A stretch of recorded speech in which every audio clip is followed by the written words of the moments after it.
Hello, friends, and welcome back to Malicious Compliance Stories. I do believe that there was another rule besides the old one saying the customer is always right. It goes something like, the customer does not always know what he wants. But before we begin, best way to support our channel is to leave comments, like, and subscribe with the turned on bell so you don't miss the new video every single day. Here we go. Perfect construction drawings. I'm an architect, and when I was younger, I worked under a senior architect that would never listen to common pragmatic sense. I was working with 3 other young architects, and together we were responsible for producing a full set of construction drawings for a hospital wing extension that was 6 stories high. Our client was a builder, and they had some demanding and stupid requests. Over time, we could see that the builder was asking us to do a lot more drawing work than was necessary. When if the builder took time, they could find out all the answers to their questions in the drawings we'd already produced. Now, doing construction drawings is no small feat. The project probably had over 700 drawings, each drawing was unique, and each took at least half a day to produce. We had a package of work to create room layout drawings. This involves drawing a plan, a ceiling plan, and elevations of each internal wall face of every room in the hospital. Each elevation had to show all of the equipment like basins, hand dispensers, desks, power outlets, tiles, and so on. The package of work took us over 2 months, and we were relieved to see the end of it. There was over 400 drawings in total. The builder, however, had ongoing requests to add more information to each sheet.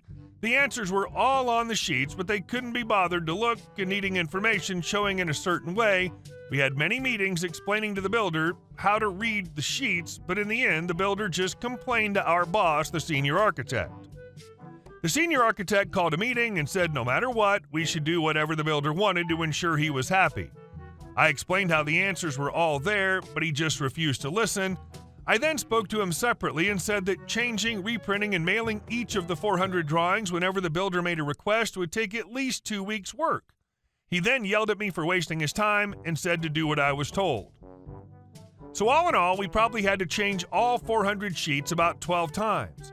And every time we changed them, we had to stop work on all other projects and all other drawings. After 4 to 5 months of this, complaints started to come in from other senior architects because our core drawing team were spending so much time on the hospital that they were neglecting the other projects. Also, construction of the hospital was being delayed in certain areas because none of us had time to focus on anything else. The directors called in our boss, who then called us all in. We explained the situation we'd been put in, and I showed them the huge list of drawings we'd issued and redone and redone and redone. The next day, our boss met with the builder, and we didn't have to make any more changes. I heard through the grapevine that the directors lost a fortune in profit on the hospital because of all that wasted time, and 2 months later, that senior architect was first on the list for a round of redundancies. And our second story. You sure you want me to cook that much? This takes place decades ago when I was working at a clown-based fast food joint during my college years. Whatever, needed the dough to pay for school. I actually liked working the opening shift. It meant my day was done a little after lunch and I was free to enjoy the rest of the summer day. What I didn't like was the normal morning manager who was more than a bit dim but thought her crap didn't stink because she was in management. We'll call her L for Lynn, which was her name. I'm in one morning, we've barely unlocked the doors, and it's so slow that there's pretty much no food in the bin. Managers got rated on keeping their waste down, and food that's in the bin for more than about 10 minutes gets chucked and counted as waste. 10 minutes sounds about right. Like I said, this happened decades ago, so it behooves them to only order enough food for the next few customers when it's slow. I'm setting up my grill station the exact way I like it, getting English muffins ready to go, setting up egg flats just so, and I look over the pass to see 3 buses come rolling in. Elle sees them as well and starts going crazy ordering food. Gonna be the mother load. But what I also saw was the name of the charter company and the destination. I let her know that it might not be what she thinks and we should see who gets off the bus first. Nope. She barks at me that she knows what she's doing and start cooking. Sure thing. I start slamming down muffins, eggs, sausages, bacon, etc. The fry station is cooking as many hash browns as they can. I'm pulling double duty on the second grill station to get flapjacks up as well. At one point, I had both grills completely covered with food. No problem. Everything she's asked for is headed through the pass within a handful of minutes. The bin's completely stuffed with food, which should be enough for a small army, but not for 3 buses. As quickly as her first order comes up, she's doubling down with another round. Cool. Makes my morning pass by a little quicker. I have my doubts, though. By this point, the buses have done their jockeying around the building, avoided the drive-thru, and parked nicely down one side of the lot so as to not interfere with anyone else pulling in. And who gets off?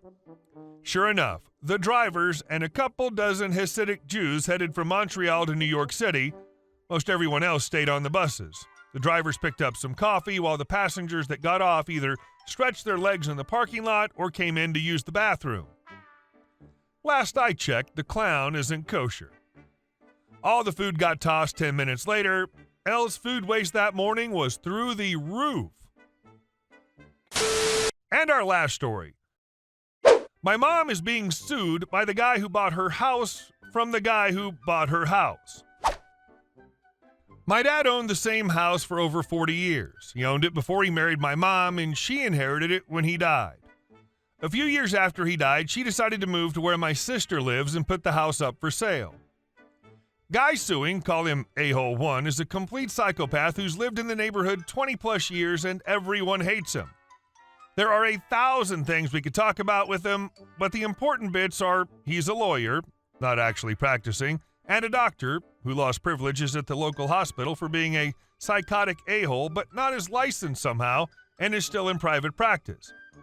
So he's got a crap load of money and knows the law and also has bought up pretty much every other lawyer in town. He's also been methodically buying up every property he can in my mom's neighborhood and turning them into rentals, subdividing lots and building more rentals, and basically doing his best to take over and ruin what was some very premium real estate right next to a national park. When my mom's house went up for sale, he immediately showed up on her doorstep, literally a couple of hours after it posted, and offered her asking price in cash. She told him she'd think about it because it freaked her out and she didn't know quite what to do, and she said he was visibly pissed when he left. My mom isn't stupid, but she's never bought or sold a property in her entire life, so she relied heavily on her realtor. The realtor told her she could definitely wait on A-hole 1's offer and see if anyone else wanted to go higher.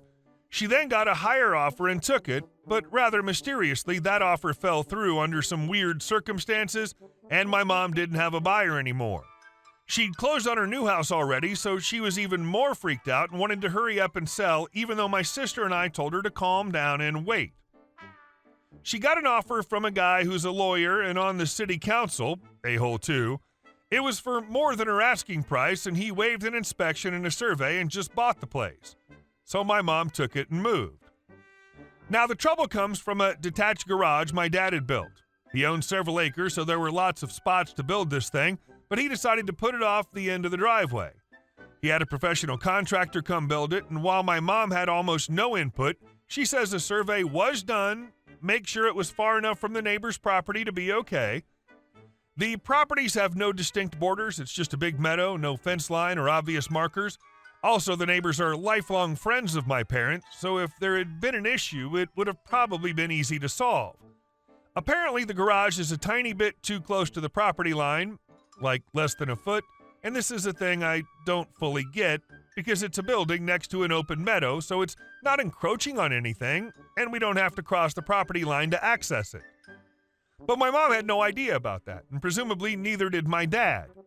My dad's terminal illness did affect his brain, and he did definitely make some bad choices before he was declared incompetent legally, so it's possible this was one of them. But given the timing, I don't think so.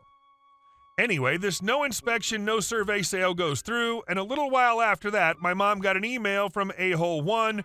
Turns out A-hole 2 bought the place from my mom, but had been in cahoots with A-hole 1 all along. He'd purchased the house just to turn around and deed it to his buddy, A-hole 1.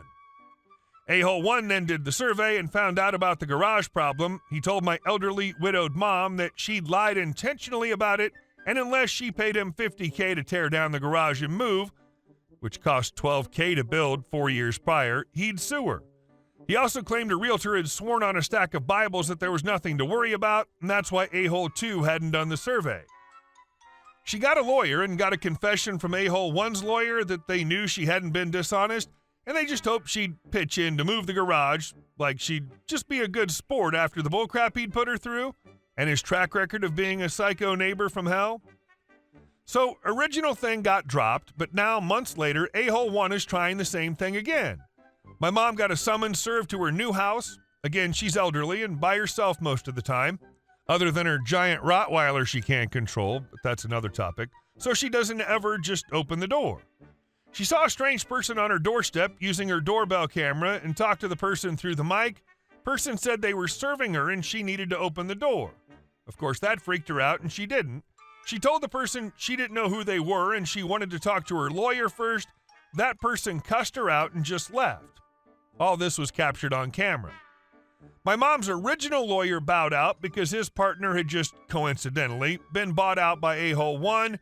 She had to try super hard to find a lawyer after that and ended up with someone literally across the state because he's bought every firm on this side.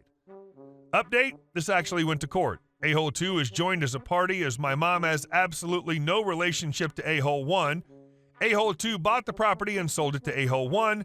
Any claim A-hole 1 has is against A-hole 2. Hey guys, thank you all for watching the video. I'll see you in the next one.